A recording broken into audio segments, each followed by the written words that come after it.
Kita maju please. Maju. Silakan. Insya Allah siap dimulai ya.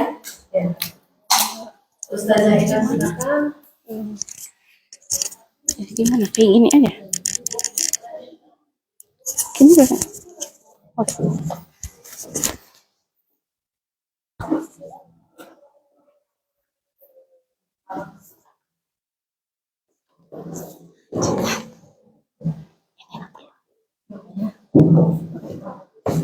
Oh, udah. Coba Mbak Ina. Tes. Saya kurang keras ya Pak Arif. Keras enggak ini Mbak Ina? Halo? Masih kerasan saya ini. Mbak Ina pakai ini tadi. Oh, sama ini. Halo? Ini yang dipakai. Ini buat video. Asih. Gimana Mas? Kayak gini aja. Kayak gini. Oh, salah.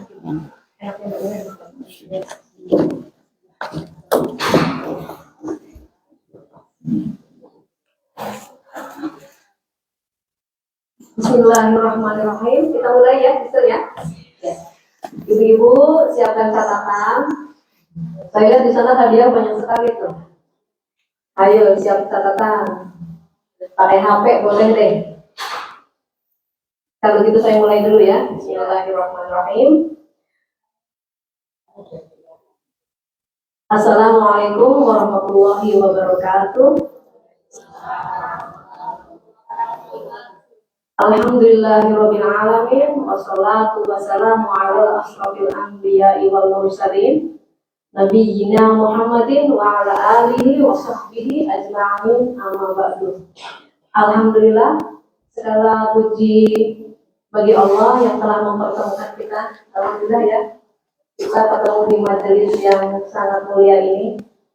Salawat serta salam semoga tercurah kepada Nabi Muhammad Sallallahu Alaihi Wasallam, keluarganya dan para sahabat beliau. Teman-teman yang dirahmati Allah, nggak asing ya, tapi ini saya deg-degan ini.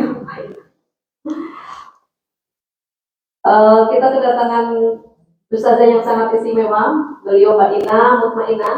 Ibu-ibu sudah pada kenal ya. Masya Allah, beliau, saya salut dengan ketawaduan beliau. Saya dari dulu ngaji sama beliau, tapi kayaknya sering keluar saya kayaknya. Kurang soleh saya dari sebelahan sama Mbak Ina ini. Alhamdulillah beliau yang sudah nggak tahu kalau sister dan kita semua mengenal Mbak Ina dengan baik, tapi kita sudah sering banget main ke rumah beliau, suaminya dan anak-anaknya. Masya Allah, semoga Allah memberkahi beliau dan keluarganya. Amin. Beliau itu lulusan dari Universitas Sains Al-Quran. Disingkatnya dulu Unsik, pakai kof ya Mbak Ina ya. Al-Quran Solo. Oh, beliau dari Cilacap. Tapi Cilacapnya dengan saya berjauhan. Saya Cilacap bagian barat, beliau paling ujung ya Mbak Ina ya. Alhamdulillahnya dipertemukan di sini. Alhamdulillah kita beruntung sekali ya. Di wilayah Los Angeles ini dan San Bernardino kita ada punya ustazah seperti Mbak Ina yang bisa berbagi ilmu dengan kita. Nggak akan lama-lama deh Mbak Ina. Tafadholi Mbak Ina, silakan, kita Masya Allah akan belajar. Mudah-mudahan kita termasuk golongan yang didoakan oleh malaikat, makhluk yang di langit dan semua makhluk yang di bumi, dan termasuk yang dinaungi oleh malaikat hari ini. Silakan, mohon hikmatnya karena yang akan disampaikan oleh Mbak Ina insya Allah Qala Rasulullah. Jadi beliau akan menyampaikan hadis yang benar. Kita kalau mendengarkan hadis ya hormati, karena sama saja itu Rasulullah yang sedang menyampaikan kepada kita. Tafadholi Mbak Ina. Jazakallah khair, Mbak Tatim. Assalamualaikum warahmatullahi wabarakatuh. Bismillahirrahmanirrahim. Marilah kita luruskan niat kita ya ibu-ibu. Semantap kata untuk mencari ridho Allah. Semoga kita nanti bisa mengambil manfaatnya dari apa yang akan kita pelajari bersama. Disclaimer, saya di sini bukan berarti saya lebih baik dari ibu-ibu. Saya juga masih dalam proses belajar. Jadi insya Allah kita sama-sama levelnya ya, sama-sama belajar. Di sini saya hanya akan sharing sebuah kisah dari sahabiah, yaitu sahabat perempuan Nabi SAW. Sebelumnya, mari kita sama-sama berdoa. Bismillahirrahmanirrahim. Rabbi shrahli sadri wa yassirli amri wahlul 'uqdatam min lisani yafqahu qawli. Allahumma 'allimna ma yanfa'una wanfa'na bima 'allamtana wa zidna 'ilma walhamdulillahi 'ala kulli hal wa na'udzu billahi min ahwali ahlin nar. Amin ya rabbal alamin. Tadi sebelum dimulai, saya sempat ngobrol ke Mbak Tatin. Katanya Mbak Tatin itu gak bisa lembut, pingin lembut katanya. Pingin suaranya tuh lembut. Saya bilang, jangan. Katanya, saya cerewet. Gak apa-apa. Kalau ibu-ibu cerewet, itu gunakan kecerewetannya untuk sesuatu yang bermanfaat. Karena ada ini bukan kisah yang akan kita bahas ya, tapi ada seorang sahabat yang beliau itu terkenal suka bertanya, suka berbicara, suka bertanya, pokoknya dibilangnya cerewet lah. Tetapi kecerewetan beliau itu membuat beliau itu sebagai juru bicaranya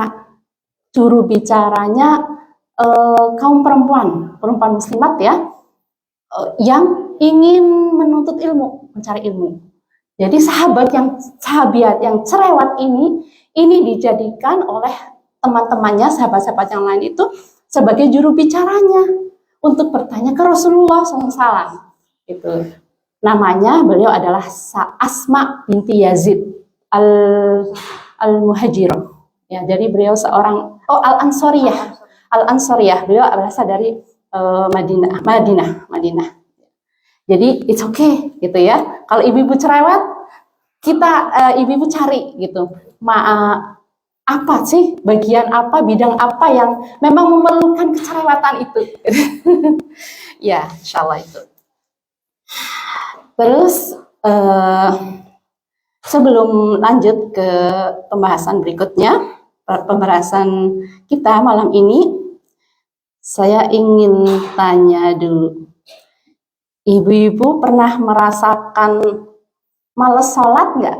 Atau tiba-tiba males baca Quran? Atau tiba-tiba males sholat malam gitu ya? Kadang-kadang ya? Oh, Masya Allah. Iya. Saya juga.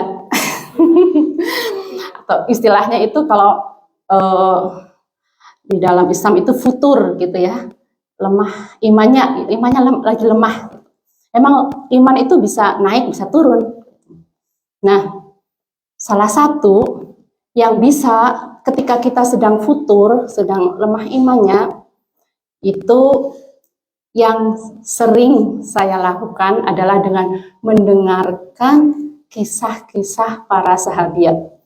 Itu buat saya itu sangat membantu sekali gitu ya, supaya saya tidak berlarut-larut di dalam futur itu. Ini berbagi pengalaman ya, itu saya. Terutama kalau lagi habis dapat tamu bulanan gitu ya, males bangun malam lah, males padahal ini harus setoran lah gitu, harus baca Quran, harus berapa lah itu. Jadinya gimana ini gitu, jangan sampai kemalasan saya itu keterusan gitu kan ya. Nah, salah satunya saya tuh maksain diri mendengar kisah-kisah para sahabiat, juga sahabat, tapi yang terutama sahabiat ya, karena sama-sama perempuan ya. Itu banyak sekali di YouTube kisah-kisah sahabat. Biasanya saya paling sering mendengarkan itu dari Syekh Omar Sulaiman gitu ya. Beliau punya seri The First gitu. Itu beliau sangat detail menceritakan dan seolah-olah itu kita berada di sana gitu loh. Jadi yang sedih, yang apa namanya membara-bara gitu ya, semangat dan sebagainya. Dan dengan mendengar kisah itu, saya jadi merasa, ya Allah, orang yang mereka yang berjuang, yang keadaannya jauh dari kita sekarang itu ya, mereka saja imannya itu terus bisa istiqomah gitu ya. Kenapa kita tidak? Sedangkan kita saat ini semuanya ada, gitu. Apa-apa ada, fasilitas ada, kemana-mana dekat, gitu ya. Makan insya Allah ya, apalagi kalau di sini ya, tinggal beli, tinggal pesen, gitu kan, Masya Allah. Jadi mudah-mudahan, gitu ya, apa yang akan kita pelajari ini nanti juga bisa membantu kita untuk lebih meningkatkan gitu ya, meningkatkan semangat kita dalam beriman, dalam menjalankan perintah Allah dan menjauhi segala larangannya, insyaallah. Sekarang lanjut pembahasan malam ini kita akan membahas tentang seorang sahabiah yang sangat dekat dengan Nabi Sallallahu Alaihi Wasallam. Ingat tadi apa yang disampaikan Mbak Tatin? Kalau bisa siapkan catatan, buku atau pakai phone note gitu ya, karena nanti akan ada hadiah. Kan ada pertanyaan dan berhadiah, insya Allah. Tapi kalau nggak perlu, kalau udah ingat, masya Allah ya. Kalau masih cerdas, nggak perlu, nggak apa-apa. Ya, saya akan mengambil kisah tentang Lubabah binti Al Harith. Siapa ibu-ibu? Lubabah binti Al Harith. Ya, beliau adalah ini hint ya, seorang perempuan yang pertama kali masuk Islam setelah siapa yang pertama? Khadijah radhiyallahu anha. Jadi beliau itu perempuan kedua, ya. Perempuan. Tapi kalau Khadijah karena beliau istri Rasulullah SAW itu sudah termasuk keluarga, ya. Nah ini di luar keluarga inti dari Nabi SAW adalah Lubabah binti Al Harith. Ya. Nah, siapakah Lubabah ini? Kenapa kita perlu mempelajarinya? Nama lengkap beliau adalah Lubabah binti Al Harith bin Huzn bin Bajir bin Hilal Al-Hilaliyah. Beliau, Lubabah ini juga dikenal dengan nama Lubabah Al-Kubro. Tahu Al-Kubro artinya? Besar. Ya, Lubabah besar. Kenapa? Karena ternyata beliau punya adik yang juga dikasih nama Lubabah. Adiknya. Nah, adiknya dinamakan Lubabah As-Sughra. Makanya yang kita bahas sekarang adalah Lubabah Al-Kubro. Ya, Lubabah yang besar. Ya. Tuh, pertama. Lubabah, ya. Ya. Selain dipanggil Lubabah Al-Kubro, beliau punya nama kunyah. Kunyah itu kayak nickname, ya, nama panggilan, yaitu Ummu Fadl. Siapa? Ummu Fadl. Kenapa disebut Ummu Fadl? Ummu Fadl, betul. Karena anak pertamanya itu bernama Fadl. Ya, jadi beliau dikenal dengan Ummu Fadl. Biasanya kalau di buku-buku seperti yang saya punya ini, bukan ditulis Lubabah, tapi ditulisnya Ummu Fadl. Sama aja. Kenapa? Ummu Fadl ya itu Lubabah. Ya, nama aslinya Lubabah. Ya, Lubabah tapi dipanggilnya Ummu Fadl karena anak pertamanya Fadl. Ya, kalau ibu-ibu misalnya kayak saya, anak saya pertama Maryam, saya bisa dipanggil Ummu Maryam. Kalau orang Arab seperti itu. Atau kalau misalnya bapak-bapak ya Abu Maryam misalnya, Abu Hamzah. Ummu juga begitu sama saja. Ya, bapak ibu gitu. Dipanggil anak pertamanya. Itu ya. Ya itu. Nah, Lubabah Al-Kubro ini suaminya adalah pamannya Nabi Muhammad SAW yang bernama Abbas. Al-Abbas bin Abdul Muttalib, ya, atau Abbas bin Abdul Muttalib. Abbas ini adiknya Abdullah, bapaknya Nabi Muhammad SAW. Ya, jadi pamannya. Ya, seperti halnya juga Abu Thalib. Abu Thalib itu bapaknya pamannya Nabi ya SAW. Abbas juga. Nah, mereka Lubabah dan Abbas memiliki enam anak, yaitu Fadl, Abdullah, Ubaidullah, Ma'bad, kemudian Kusem atau Qasem, ada yang menyebut Kusem atau Qasem, dan yang terakhir adalah Abdurrahman. Ingat ya, mereka memberi nama-nama yang sangat baik ya, yang dicontohkan oleh Rasulullah SAW. Abdullah, Abdurrahman, itu nama-nama yang sangat dicintai oleh Nabi Muhammad SAW. Nah, Fadl, Abdullah, Ubaidullah,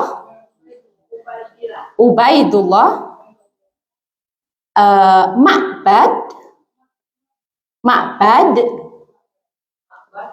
kemudian Kusum dan Abdurrahman. Ya. Nah, putra Lubabah ini mereka tumbuh besar menjadi para pejuang Islam. Ya, mereka adalah para pejuang Islam yang ikut berjuang bersama Rasulullah Shallallahu Alaihi Wasallam. Oleh karena itu, salah satu sahabat Nabi yang bernama Abdullah bin Yazid berkata, tiada seorang pun yang melahirkan orang-orang yang terkemuka seperti yang aku lihat, sebagaimana 6 putra Ummu Fadl. Putra dari 2 orang yang mulia, pamannya Nabiullah Mustafa yang mulia, penutup para rasul dan sebaik-baik rasul. Artinya orang tua ya Lubabah dan Abbas ini merupakan orang tua yang sangat mulia ya, dari keluarga yang mulia. Nah, lanjut ya. Nah, sekarang orang tuanya dan saudara-saudaranya. Orang tua Lubabah, ibunya bernama Hindun binti Auf. Ya, Hindun binti Auf. Ibunya Lubabah bernama Hindun binti Auf dan bapaknya bernama Al-Harith. Ingat ya, Lubabah binti Al-Harith. Maka bapaknya bernama Al-Harith. Di sini Al-Harith bin Huzn. Al-Harith. Al-Harith bin Huzn. Nah, ibunya Lubabah ini tadi Hindun itu dikenal sebagai ibu mertua yang sangat disegani. Kenapa? Karena beliau memiliki menantu-menantu yang sangat hebat. Ya, contohnya Lubabah menikah dengan siapa tadi? Pamannya Nabi Shallallahu Alaihi Wasallam bernama Abbas. Ya, Abbas bin Abdul Muttalib. Dan dua saudara Lubabah itu nantinya menjadi istri-istri Rasulullah Shallallahu Alaihi Wasallam. Ya, masya Allah, punya menantu Nabi gimana rasanya, masya Allah ya. Tuh, yaitu yang menjadi yang menikah dengan istri Rasulullah, menikah dengan Rasulullah SAW itu adalah Zainab binti Khuzaimah dan Maimunah binti Al Harith. Ya. Ya, Zainab binti Khuzaimah. Kan banyak Zainab. Ada Zainab binti Jahsi, beliau juga salah satu istri Rasulullah SAW. Dan juga ada Zainab binti Khuzaimah, ini yang saudaranya Lubabah. Kemudian saudara lainnya, itu ada yang menikah dengan Hamzah. Hamzah itu paman Nabi SAW yang sangat berani ya, yang mendapat julukan Lion of Islam ya, singanya, lion singa ya. Dan ada yang menikah dengan sepupu Nabi SAW yaitu Ja'far bin Abu Thalib dan menikah dengan Abu Bakar dan Ali. Ya, ini namanya Asma binti Umais. Beliau itu dinikahi 3 orang besar, tapi beda-beda waktu ya. Yang pertama adalah Ja'far, ketika Ja'far meninggal, kemudian dinikahi oleh Abu Bakar As-Siddiq. Kemudian ketika Abu Bakar As-Siddiq meninggal, itu dinikahi oleh Ali bin Abi Thalib. Itu perempuan pada masa itu, Masya Allah, ditinggikan derajatnya. Gitu ya, meskipun sudah menikah dan beliau ini sudah punya anak dari suami yang lain ya, yang sudah meninggal, tetap mereka itu mendapatkan kesempatan untuk memiliki suami yang lebih baik lagi, gitu ya, yang tidak, yang levelnya juga baik, nggak kayak sekarang kalau sudah mungkin kayak cerai atau menikah sepertinya susah nikah kan, pasti ada konotasi perempuan itu murahan dan sebagainya lah gitu ya. Nggak semuanya sih, insya Allah ya. Naudzubillah. Dan juga ada salah satu yang tadi, yang adiknya yang bernama Lubabah As-Sughra, beliau juga menikah dengan seorang orang terkemuka di suku Quraisy. Sayangnya beliau tidak Muslim, yaitu Al-Walid bin Al-Mughirah. Tetapi beliau memiliki anak yang nantinya menjadi sahabat yang sangat mencintai Rasulullah SAW, yaitu Khalid bin Walid. Ya, itu keponakannya Lubabah Al-Kubra. Ya. Nah, sekarang Lubabah dengan 3 saudara perempuannya, mereka itu masuk Islam pada awal-awal Islam itu masih di Makkah gitu ya. Rasulullah SAW masih berjuang di Makkah. Karena mereka itu beriman di awal-awal kenabian dan mereka mendukung Nabi SAW, maka Nabi selalu menyanjung 4 sister bersaudara ini. Rasulullah SAW menyebut mereka dengan al-akhawat al-mu'minat. Kalau bahasa Inggrisnya the believing sister. Saudara-saudara yang beriman. Saudara-saudara perempuan yang beriman. Kan itu susah ya. Biasanya satu rumah itu pasti ada yang beda gitu loh. Apalagi misalnya saudara kandung gitu. Yang satu maunya sini lah, yang satu mau ke sana lah gitu. Tapi 4 saudara ini mereka menyatakan keislamannya dan mendukung perjuangan Rasulullah SAW. Siapa mereka? Yaitu Lubabah, tadi kita sudah bahas sih, Lubabah, Maimunah yang menikah dengan Rasulullah SAW, kemudian ada Asma binti Umais dan Salma binti Umais. Itu 4 orang ini kakak beradik ya, tapi ada yang satu sekandung, ada yang beda bapak gitu. Tapi mereka dari ibu yang sama ya. Yaitu Lubabah, Maimunah, kemudian Asma dan Salma ya. sekarang tadi kita sudah membahas sedikit bahwa Khadijah salah satu kemuliaan. Sekarang kita membahas tentang kemuliaan. Apa sih yang menjadi Lubabah itu mempunyai nilai yang tinggi, gitu ya? Yang pertama adalah beliau seorang yang pertama kali masuk Islam setelah Khadijah radhiyallahu anha, ya. Jadi perempuan pertama yang masuk Islam setelah Khadijah radhiyallahu anha. Karena Lubabah ini kan istri paman, ya, istri Abbas. Mereka itu dekat dengan Khadijah, dengan Nabi SAW. Jadi Lubabah ini seperti sahabat karib dengan Khadijah. Mereka sering bertemu, mereka saling membantu, gitu ya. Maka ketika mengetahui bahwa Rasulullah SAW mendapat wahyu pertama dan Khadijah mengimaninya, maka Lubabah ini pun cepat-cepat datang ke rumahnya dan menyatakan keimanannya. Masya Allah, gitu ya.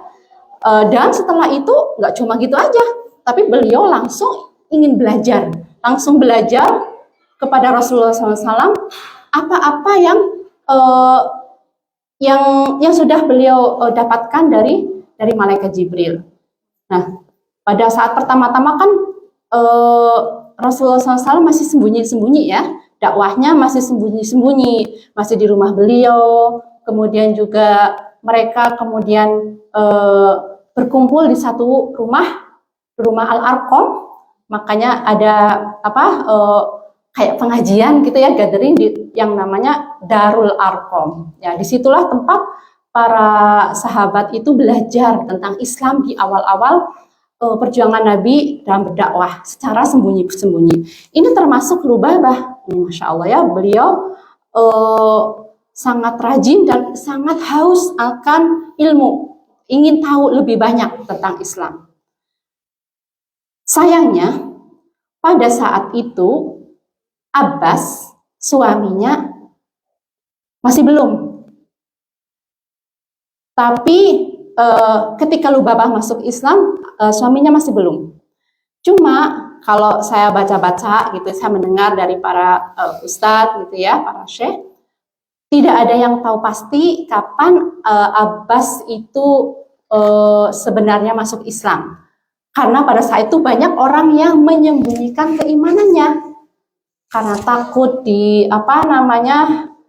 disiksa dan sebagainya. Apalagi Abbas bin Abu Thalib itu termasuk orang yang terkemuka pada saat itu. Beliau itu seorang businessman, gitu ya, dan beliau itu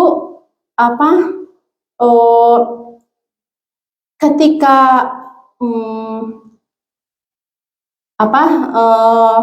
melihat Abu Thalib itu menjaga Rasulullah SAW, memberikan proteksi, gitu ya.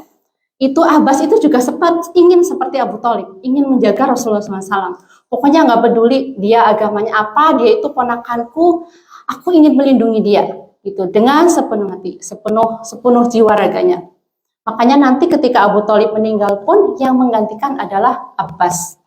Cuma yaitu pada saat itu tidak ada yang tahu, bahkan tidak ada informasi gitu, apakah beliau sudah masuk Islam secara sembunyi-sembunyi atau tidak. Tetapi pada saatnya nanti beliau akan menyatakan secara terang-terangan bahwa beliau itu sudah masuk Islam. Itu jauh sekitar 2 dekade, itu 20 tahun ya. 20 tahun setelah Lubabah masuk Islam. Kalau Lubabahnya menyatakan beliau itu masuk Islam, meskipun sembunyi-sembunyi, tapi orang sekitarnya tahu, gitu. Ya, kemudian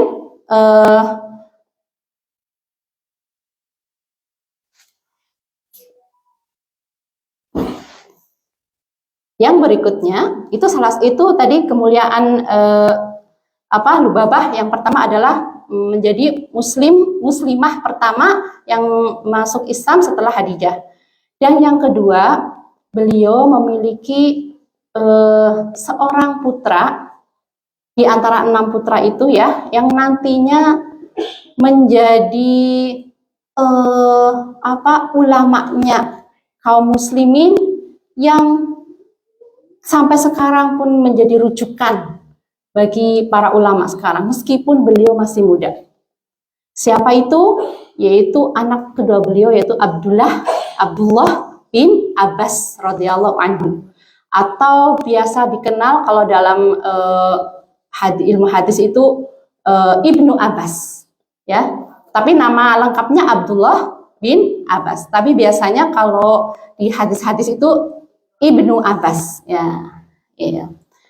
Nah, ketika beliau Abdullah bin Abbas ini lahir ketika ada boykot.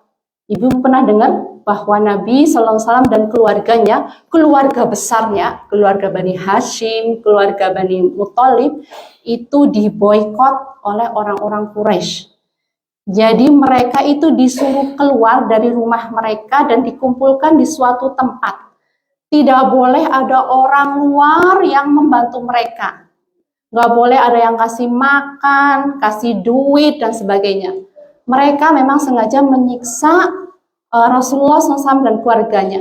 Bahkan yang bukan muslim sekalipun, kalau dia termasuk dari keluarga Nabi itu harus ikut di sana. Itu salah satu kekejaman ya dari kaum Quraisy itu. Nah, pada saat itu antara kalau nggak salah itu selama 3 tahun, yaitu tahun ke-7 sampai tahun 10 kenabian, itu masih di Makkah. Nah, pada saat boykot itu Lubabah hamil, ya, dan kemudian mengetahui kalau Lubabah hamil, Nabi SAW itu memberitahu bahwa Lubabah, kamu sedang mengandung seorang anak laki-laki, ya, yang nantinya dia akan menjadi anak yang punya pengetahuan yang luas, ya. Nanti kalau sudah lahir, bawa ia kepadaku, gitu ya. Kalau kata Nabi SAW, karena Nabi SAW akan mentahnik. Nah, jadi ketika Abdullah lahir, dibawa ke Nabi SAW, Nabi SAW akan mentahnik. Biasanya kalau tahnik itu pakai kurma ya, pakai kurma dikunyah-kunyah atau pakai madu gitu ya. Kemudian di sama Rasulullah SAW dikunyah-kunyah sedikit terus dimasukin ke mulut bayi. Itu namanya tahnik. Itu sunnah. Ya. Tapi karena boykot tidak ada makanan, nggak ada kurma, nggak ada honey. Akhirnya apa? Tahniknya dengan ludah, dengan air ludah Nabi SAW yang dicampur dengan air ludahnya si bayi itu. Itu subhanallah ya, hanya itu aja. Tuh. Nah, kemudian juga Nabi mendoakan kepada Abdullah itu doa yang mungkin ibu-ibu tahu nih. Doa ini sangat baik ya untuk dibacakan untuk anak-anak kita, yaitu Allahumma faqihu fiddin wa 'allimhu ta'wil. Ya Allah, berilah kepahaman kepadanya akan ilmu pengetahuan, dan wa 'allimhu ta'wil, dan jadikanlah, di sini ta'wil adalah ahli tafsir ya, bisa menafsirkan Al-Qur'an. Gitu. Ini bisa juga ibu-ibu mungkin kalau sedang tidur dengan anak sambil dielus-elus gitu ya. Bacakan doa. Ini doa baik, ya Allah, semoga anak ini, semoga kamu menjadi anak yang solih, menjadi anak yang punya pengetahuan tentang agama, tentang ilmu yang lainnya juga, dan diberi kepahaman. Karena kita nggak cuma butuh pinter ya, tapi juga harus paham apa yang dipelajari dan juga bisa mengamalkannya. Insya Allah, itu masya Allah. Dan Abdullah ini setelah ketika masa kecilnya itu selalu dengan Nabi SAW. Jadi kayak jadi bayangan, selalu ikut kemana-mana. Bahkan ketika suatu saat nanti Nabi keluarganya tuh pindah ke Madinah, itu beliau minta izin untuk tidur di antara Nabi SAW dan bibinya Maimunah. Karena beliau ingin tahu bagaimana apa yang dilakukan oleh Nabi pada malam hari. Tuh, ya. Kemudian jadi saking ingin tahunya Abdullah itu selalu mengikuti Nabi SAW. Kemudian ketika Nabi wafat, beliau masih umur 13 tahun. Tapi meskipun umur 13 tahun, beliau sudah menjadi seorang yang alim, seorang yang dikenal sebagai hibrul ummah, tintanya umat, samudranya umat, karena luasnya ilmu. Nah, itu ya. Jadi kayak cendekiawannya gitu ya. Dan para sahabat yang tua-tua pun mereka minta nasihat kepada Abdullah bin Abbas. Nih, Masya Allah. Kira-kira kalau anak saya aja umur 13 tahun aja, baru ngapain ya? Masih seneng-senengnya main gitu. Apalagi anak sekarang. Subhanallah. Ini PR nih buat para orang tua. Orang tua zaman sekarang. Ya.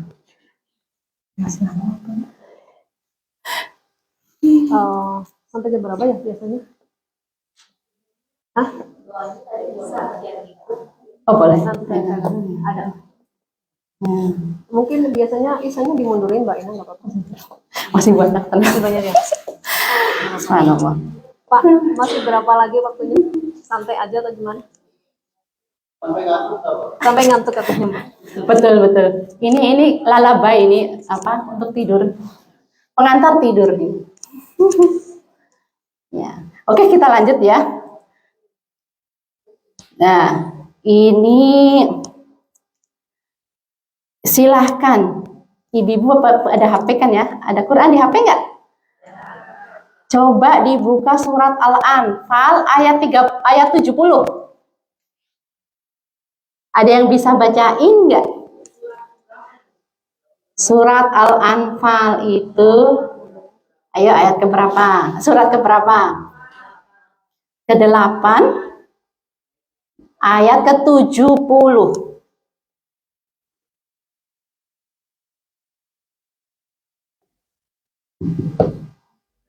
Silakan guru tasnya. Biar nggak ngantuk, ini nggak, biar saya nggak ngomong terus. Coba Ibu Lola, coba. Ibu Lola udah siap? Ayat ke-70. Al-Anfal surat ke-8.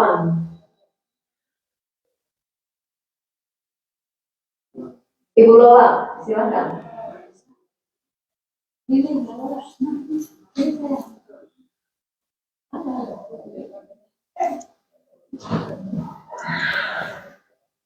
Kayaknya sedikit sih, nggak panjang.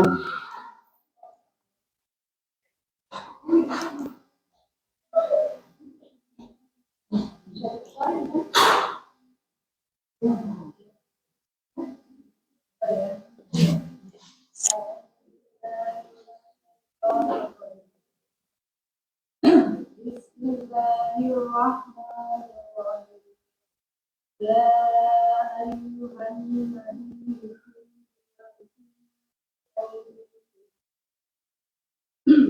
liman fi aydikum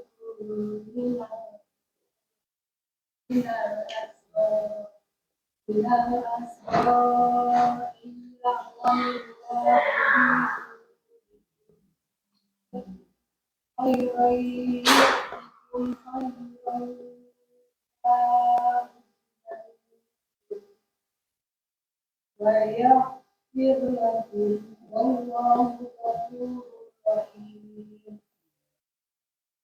Artinya, Mbak Vivi.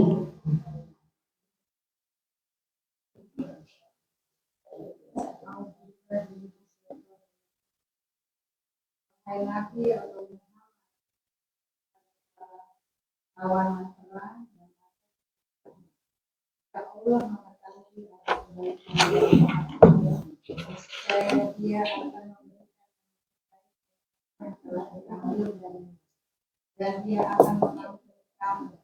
Allah Maha Ya, jazakumullah khairan Mbak Lola dan Mbak Vivi. Nah, ini tentang apa ini? Kok tiba-tiba tentang perang ya? Jadi ini berkaitan dengan perang Badar. Pada perang Badar, ketika para kaum muslimin sudah berhijrah ke Madinah, Abbas dan Lubabah dan keluarganya itu masih stay di Makkah. Ya. Dan ketika perang Badar, semua orang laki-laki yang di Makkah itu diharuskan untuk ikut perang. Nah, termasuk Abbas bin Abu Thalib. Dan Abbas ini ya terpaksa. Beliau itu terpaksa, sebenarnya nggak mau, ya, terpaksa ikut, tapi beliau nggak mau melawan, gitu. Nggak mau, karena sebenarnya beliau tahu, beliau itu hatinya kepada Rasulullah SAW. Beliau itu khawatir sebenarnya, justru mengkhawatirkan Rasulullah SAW. Tapi karena pada saat itu posisi beliau berada di Makkah dan harus berada di lawannya, lawannya kaum muslimin, beliau ya diam saja, berdiri gitu, nggak mau, pokoknya nggak mau. Kemudian tapi sebelum berperang, Nabi SAW sudah berpesan kepada para sahabat, nanti kalau ketemu Abbas bin Abu Thalib, jangan sakiti dia, ya, gitu. Ya benar. Dan Abbas juga tidak mau, gitu ya, tidak ada niatan untuk berperang, gitu. Ya diam aja. Terus akhirnya termasuk yang ditawan oleh kaum muslimin, karena pada perang Badar yang menang adalah kaum muslimin. Ya. Nah, ketika menjadi tawanan itu saya lupa sahabat yang menyerahkan kepada Rasulullah SAW. Tapi kata beliau, bukan saya yang menangkap. Saya hanya menyampaikan Abbas kepadamu ya Rasulullah. Ternyata yang menangkap itu malaikat.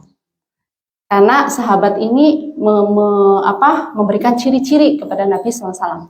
Ingat ya, pada perang Badar itu kaum muslimin dibantu oleh malaikat, ya, dengan kuda-kudanya, dan mereka tidak menyentuh tanah, subhanallah, ya, itu. Dan ketika menjadi tawanan, Nabi SAW itu tidak bisa tidur.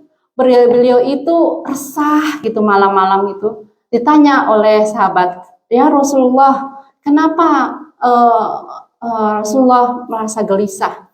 Kata Rasulullah SAW, aku mendengar rintihan pamanku. Gitu. Karena para tawanan itu kan diikat gitu pada saat itu. Lepaskan talinya, gitu. Akhirnya salah satu sahabat melepaskan tali Abbas bin Abi Thalib. Tetapi juga Nabi SAW tidak mau memperlihatkan, wah pilih kasih nih, masa hanya Abbas aja yang dilepasin, gitu. Akhirnya semuanya juga dilepas, gitu. Lepas tali ikatannya. Tapi tetap mereka harus menebusnya, gitu ya. Menebus supaya mereka bisa kembali ke Makkah, gitu, kembali ke keluarganya. Nah, ketika ditanya ya Abbas oleh Rasulullah SAW, kamu harus menebus, gitu ya, segini, gitu, uang segini. Terus Abbas mengatakan, saya nggak punya uang segitu. Gitu. Terus oleh Rasulullah SAW mengatakan, di mana uang yang kamu dan Lubabah sembunyikan untuk anak-anakmu kalau kamu meninggal dunia? Bukannya kamu kasih wasiat seperti itu? Abbas itu kaget. Ini nggak ada yang tahu. Ini hanya percakapan saya dengan istrinya, dengan istri saya, gitu. Kecuali kalau kamu memang Nabi, memang utusan Allah, ya, Sallallahu Alaihi Wasallam, itu. Ya, maka akhirnya Abbas berjanji untuk menebus, tapi dia kembali dulu, gitu ya. kembali ke Makkah, kemudian mengambil uang yang tadi disimpan itu tadi. Padahal nggak ada orang yang tahu gitu. Tapi Rasulullah SAW sudah diberitahu oleh Allah Subhanahu wa taala. Itu ya. Nah, ini saya tadi lupa. Ingat tadi Lubabah masuk Islam dulu, kemudian Abbas suaminya masih belum masuk Islam. Tetapi mereka masih bersama ya. Mereka masih bersama karena pada saat itu belum ada syariat gitu ya, kecuali kalau suami mengizinkan perempuan untuk hijrah, untuk datang ke hijrah pindah ke Madinah. Seperti contohnya Zainab putri Nabi SAW, ketika suaminya itu ditawan oleh Nabi, oleh kaum muslimin, Nabi SAW mengatakan kamu boleh bebas asalkan kamu mengizinkan istrimu, yaitu Zainab putri Nabi SAW, datang ke Madinah. Tapi itu berarti mereka sudah putus, sudah tidak ada tidak berhubungan sebagai suami istri lagi. Ya, jadi tapi kalau si suami itu tidak mengizinkan, yaitu mereka masih bersama. Termasuk ini ya, Lubabah dan Abbas. Nah, selama itu ini menjadi pelajaran ya, terutama buat kita semua sebagai seorang istri, menghadapi suami itu harus sabar dan mendoakan. Lubabah ini selalu mendoakan suaminya untuk masuk Islam, dibukakan hatinya, dan karena Abbas ini seorang bisnismen, beliau itu suka minjemin, karena beliau itu orang kaya yang suka minjemin uang ke orang-orang lain, kayak kasih pinjaman, dan beliau itu masih mempraktekkan riba gitu. Jadi ada bunganya lah gitulah ya gitu. Nah, maka Lubabah mendoakan semoga suaminya masuk Islam dan dijauhkan dari riba. Subhanallah, itu ya. Itu dari awal itu Lubabah selalu mendoakan seperti itu. Dan ya benar, doanya dikabulkan, tapi nggak right away. Dikabulkannya jauh itu. Sampai 20 tahun kemudian baru Abbas nanti masuk Islam secara terang-terangan dan meninggalkan semua yang sudah dilakukan sebelumnya. Jadi ini pelajaran buat kita semua ya, termasuk buat saya, terutama kita harus saling mendukung dalam keluarga, saling mendoakan gitu ya, apalagi doa seorang istri yang diam-diam itu insya Allah mustajabah. Ya, jadi jangan putus asa ketika menghadapi masalah di dalam keluarga, terutama keluarga atau anak dan sebagainya. Masya Allah. Kemudian sebentar, susah ini. Nggak bisa dibalik. Okay.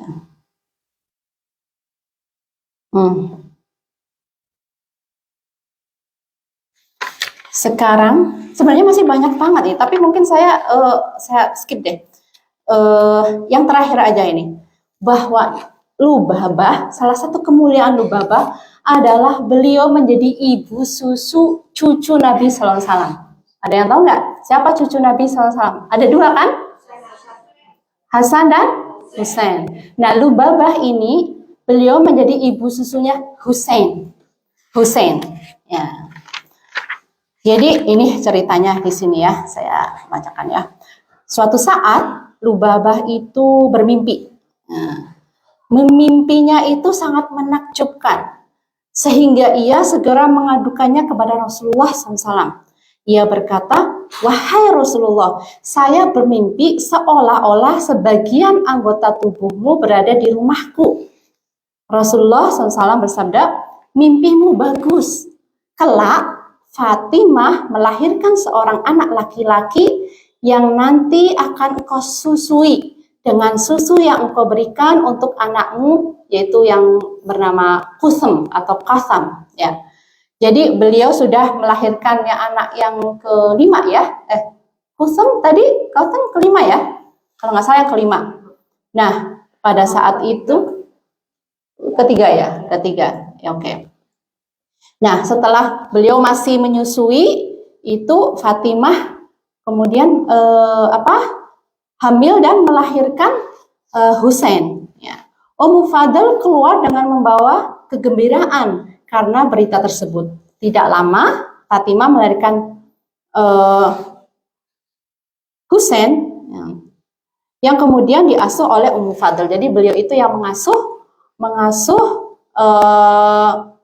cucu Rasulullah Shallallahu Alaihi Wasallam. Ada kejadian nih, ketika Ummu Fadl itu suatu saat mendatangi Rasulullah SAW dengan membawa bayi itu, maka Rasulullah ingin gendong gitu ya, gendong mencium cucunya.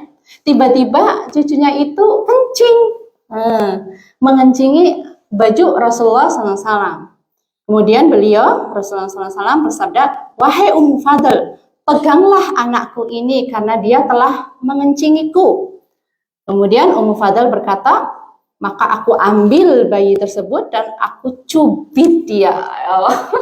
Karena mereka deket ya, itu seperti anak sendiri gitu loh. Kan ini bisa kayak sembarangan gitulah ya, meskipun itu cucu Rasulullah SAW gitu. Kemudian sehingga dia nangis. Aku berkata, "Engkau telah menyusahkan Rasulullah karena engkau telah mengencinginya," gitu, katanya, komplain gitulah ya, marahin si bayi. Ketika bayi nangis, Rasulullah SAW bersabda, "Wahai Ummu Fadl, justru engkau menyusahkanku karena telah membuat anakku menangis." Kemudian Rasulullah meminta air, lalu beliau percikkan ke tempat yang terkena air kencing, kemudian bersabda, ini menjadi hukum kalau kalau kena air kencing, tapi yang laki-laki yang masih menyusui ya. Jika bayi laki-laki, maka percikilah dengan air. Akan tetapi apabila bayi wanita, maka cucilah. Nah, ya, itu ya. Di dalam riwayat lain, Ummu Fadl berkata, "Lepaskanlah sarung Anda." Maksudnya Rasulullah gitu ya. "Pakailah baju yang lain agar aku dapat menyucinya." Namun Nabi bersabda, yang dicuci hanyalah air kencing bayi wanita dan cukup diperciki dengan air bila terkena air kencing bagi laki-laki. Gitu. Dan juga ini salah satu hadis ya yang diriwayatkan oleh Lubabah tadi, dari Lubabah. Dan jadi Lubabah itu juga meriwayatkan hadis. Nah, ada sekitar 30 hadis dari Lubabah. Di antaranya yang tadi tentang air kencing anak bayi laki-laki, dan kemudian juga tentang puasa di hari Arafah pada saat haji. Jadi suatu saat Lubabah dan suaminya itu Abbas menemani Nabi pada haji wada, haji perpisahan ya, haji terakhir Nabi SAW. Nah, pada saat itu panas sekali pada saat itu. Ya, subhanallah, yang sudah pernah ke sana pada musim panas pasti merasakan ya, gersang, dengan harus dengan jalan kaki, pokoknya susah payah gitu ya. Nah, para sahabat juga demikian. Para sahabat itu bertanya-tanya, ingin tahu apakah memang ketika mereka berada di Arafah, kan kalau nggak lagi haji itu puasa Arafah ya, sunnah puasa Arafah itu adalah sunnah, dan para sahabat itu selalu melakukannya ketika di Madinah. Makanya mereka heran ketika mereka melakukan haji dan di Arafah dan merasa panas, hawanya panas gitu ya, merasa haus. Jadi mereka bertanya-tanya, kira-kira Rasulullah puasa nggak ya hari ini ya? Gitu. Apakah sama ketika kayak di Madinah hanya puasa gitu? Nah, tapi mereka sungkan, mereka itu malu, takut untuk bertanya langsung ke Rasulullah SAW. Nah, pada saat itulah Lubabah dengan bijaksananya itu bertanya, tapi nggak dengan menanyakan secara langsung. Jadi beliau itu memberikan segelas susu, gitu ya, memanggil salah satu anak beliau yang juga ikut haji. Kemudian anaknya itu dikasih segelas susu. Dan segelas susunya itu diberikan kepada Rasulullah Sallallahu Alaihi Wasallam. Kalau Rasulullah minum berarti Rasulullah itu nggak puasa, ya kan? Kalau Rasulullah nggak minum berarti puasa. Nah, ketika diberikan ternyata Rasulullah SAW itu meminumnya, berarti nggak puasa. Setelah itu ya sudah, langsung para sahabat itu langsung minum. Oh ya, nggak puasa nih, nggak puasa. Ya itu menjadi salah satu hadis yang diriwayatkan oleh Ummu Fadl ya. Jadi ketika orang haji itu pada saat Arafah tidak berpuasa. Ini Masya Allah ya. Ada satu kisah tadi yang saya terlewatkan. Ibu tahu Abu Lahab kan? Siapa yang hafal surat Al-Lahab? Ya, ibu-ibu, Al-Lahab atau Al-Masad? Ada yang berani baca? Ada yang berani baca nggak? Silakan baca. Nggak baca, ngafalin. Masa baca? Hafal kata Ustaz. Hafal. Mbak Yati. Ayati. Bismillah.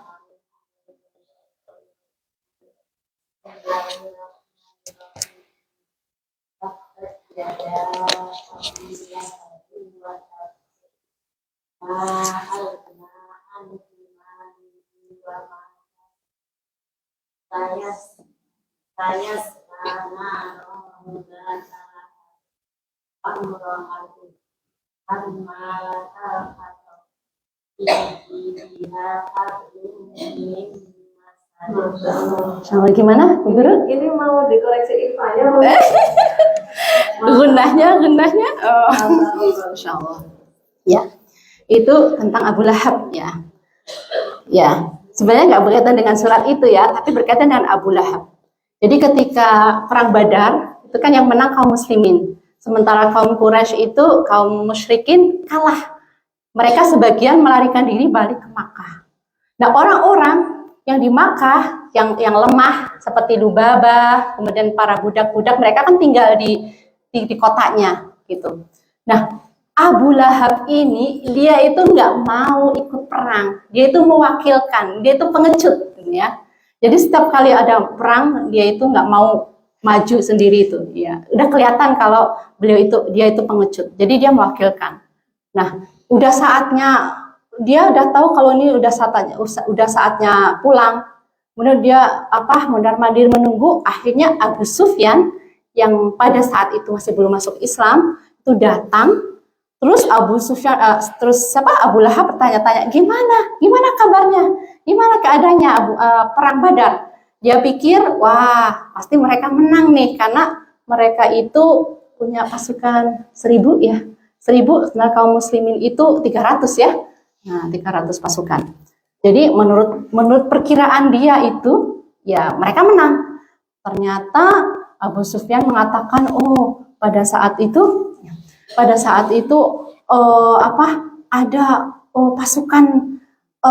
pasukan kita kocar-kacir gitu. Pokoknya kita tidak melihat ada yang tiba-tiba kita udah jatuh dan sebagainya.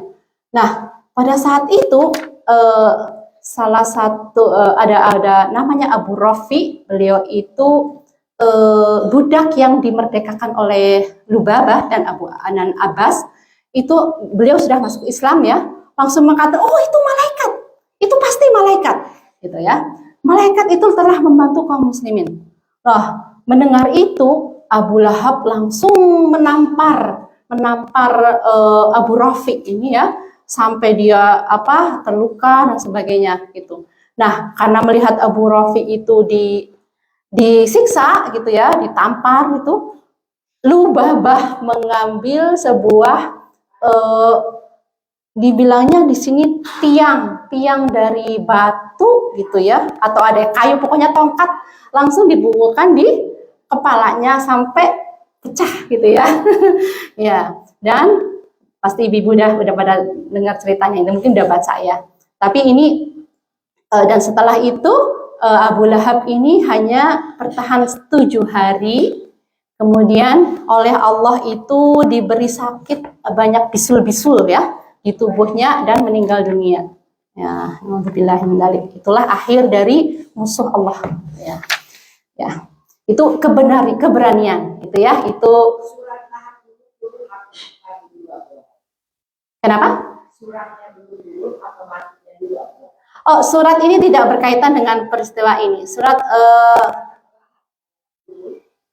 Abu Lahab mati dulu. belum, belum.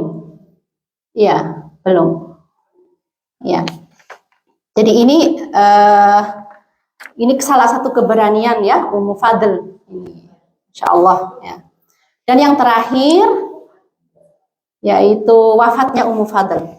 Ummu Fadl ini atau Lubabah al-Kubro atau Ummu Fadl atau Lubabah binti al-Harith. Beliau meninggal pada masa Khalifah Utsman bin Affan. Ya, ada yang menyebutkan beliau berumur sekitar 57 tahun. Ya, beliau meninggalkan putra-putranya yang sangat mereka itu gigih dalam berjuang dengan Rasulullah SAW, dan juga salah satu putranya menjadi tokoh panutan ya, yaitu Abdullah bin Abbas. Selain menjadi hibrul ummah, juga menjadi turjumanul Quran, yaitu yang ahli dalam tafsir Al-Quran, menerjemahkan Al-Quran. Jadi itu saja, mudah-mudahan kita bisa mengambil ibrahnya, pelajarannya. Bila ada yang salah, semuanya dari saya sendiri.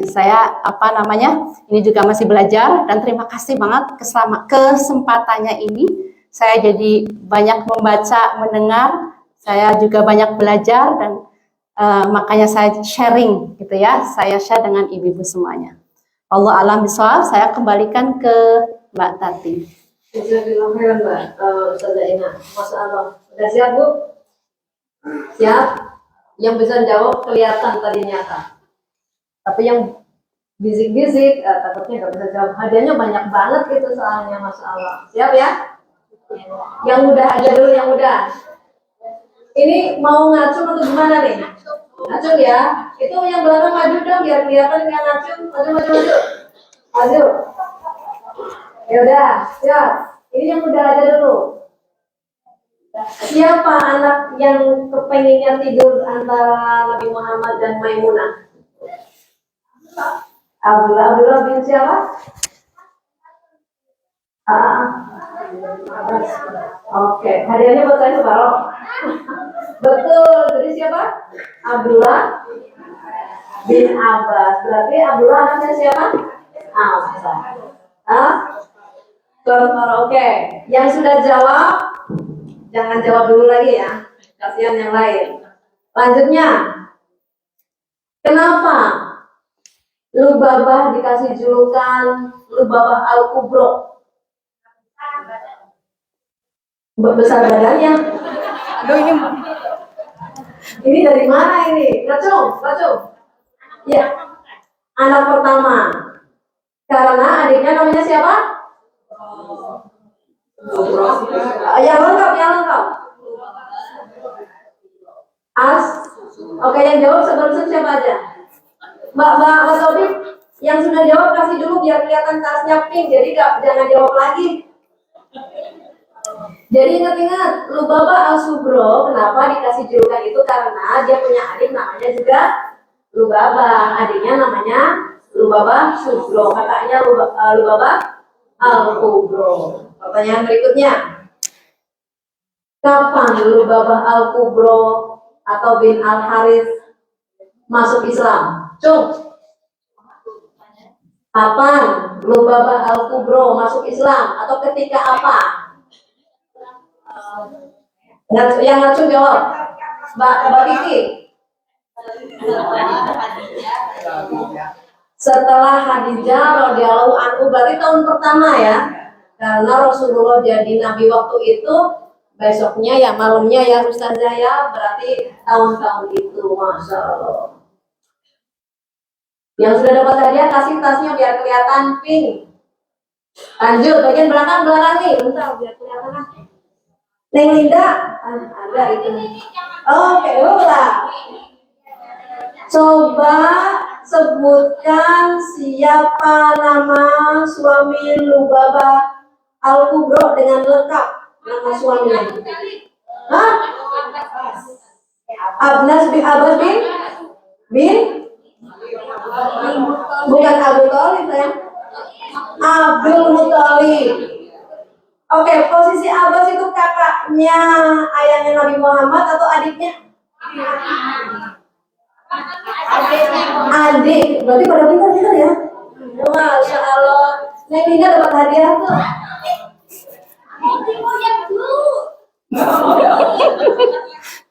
Sekarang pertanyaan berikutnya. Siapa nama panggilan selain Lubaba Al-Kubro? Cung. Nama lainnya, Mbak Desi. Hah? Ummu Fadl. Kenapa dipanggil Ummu Fadl? Betul, ini udah belajar semua tuh Mbak. Mbak Desi, sekarang pojok. Ya udah.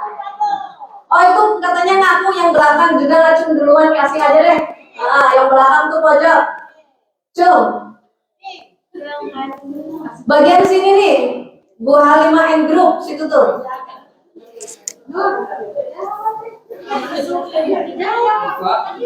Tadi sama Ustazah ini disebutkan tuh Bapak itu punya 3 sister yang semuanya mukmin dan baik. Ada yang ingat apa julukan ujian untuk grup ini nih, sister ini? Cung. Ada alnya betul? Oke. Cung.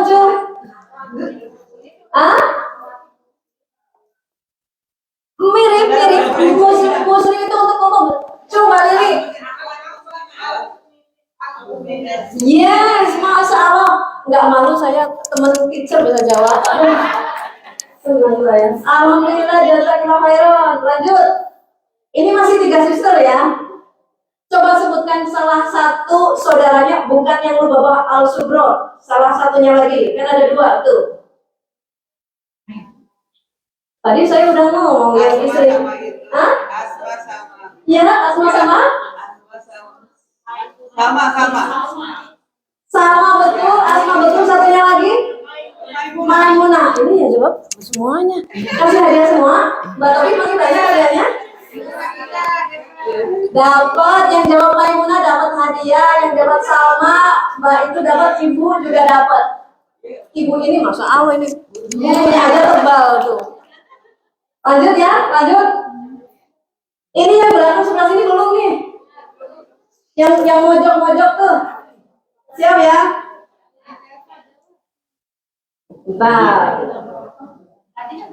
Tadi Ibu di depan sama Mbak Fana. Mbak Fana. Lumayan sobe dapat 1 hadiah, Ustazah. Tadi yang terakhir disebut sama Ustazah tentang kisah Abbas radhiyallahu anhu tentang tawanan perang di surat apa ayat berapa, Cung? Al-Anfal. Hah?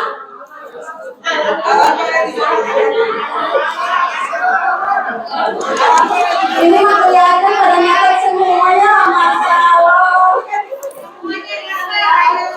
Mbak Dianti udah ngacung duluan katanya. Masya Allah. Yang di belakang tuh ngacung tadi. Al-Anfal ayat ke. Nah ini minggu depan kalau ditanya masih ingat gak nih? Ingat ya, saya ya. Tentang tawanan perang Badar. Masya Allah. Backnya habis, Bu. Backnya habis. Backnya habis? Ada itu kita sebelah Mbak Lili. Masih ada? Ada 5 lagi mungkin, bukan? Back yang dari kertas. Tapi tasnya nggak ada.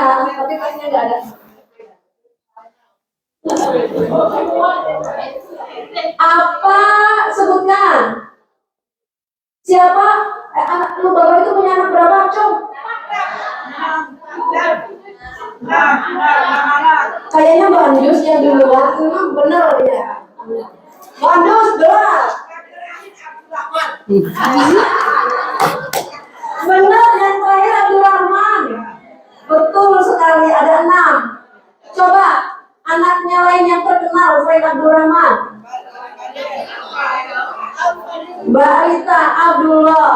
Ibnu bin Abbas atau biasanya terkenalnya Ibnu Abbas. Belum lengkap nih. Bentar, hadiahnya jangan dikasihkan dulu. Ayo Badu sudah. Umur berapa Abdullah itu ketika Rasulullah meninggal? Abdullah umur berapa? 13. Hadiahnya makan gratis aja deh. Semua jawab semua. Sayur asam ya? Iya, Masya Allah. Coba sekarang. Kapan Lubabah bin Al-Haris meninggal? Tahun berapa? Ada terakhir kan ya? Betul, pada zaman pemerintahan Utsman bin Affan. Umurnya berapa beliau ketika meninggal? 57. Berarti masih muda sekali. Mbak Oya, no, Mbak Oya duluan. Mbak Oya duluan. Masya Allah. Apa lagi? Udah ya? Masih ada 3 lagi.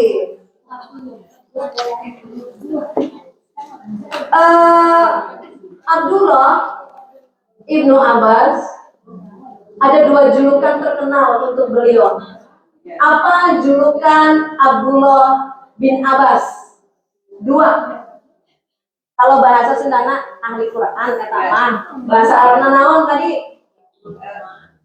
Hah? Yes, satu lagi. Oh, kali ini Bu Dini yang jawab, wajar aja. Aku bisa jawab Bu Dini, jazakallahu khairan. Ya, Bu Dini jawab. Jadi sebutin yang keras. Sebutin apa julukannya? Hah? Terjemahan Quran yang satunya? Hibrul Ummah. Masya Allah. Masih ada berapa lagi hadiahnya? 2 lagi. Ada yang sudah hafal doa Rasulullah SAW untuk Abdullah ketika lahir? Dengan doa itu beliau jadi Hibrul Ummah tadi. Doanya? Ada tadi? Allah Hidin.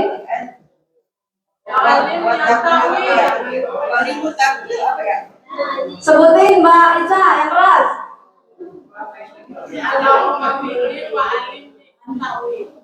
Allahumma faqihna fidin, ya Allah berilah kepahaman tentang agama dan wa'alimna, dan berilah ilmu, itu ilmu ya Mbak ya, pengetahuan untuk mentakwil Quran atau memahami Quran. Oh Mbak Ica dapat hadiah. Mbak Ica bagi-bagi saya ya. Mbak Ica, satu lagi hadiahnya? Satu lagi? Satu lagi. Coba Ummu Fadil atau Lubabah terkenal dengan kemuliaannya. Ustazah Ina tadi menyebutkan 3, saya nulis 3 nih. Ada 3, 1, 2, 3. Ada yang tahu salah satunya?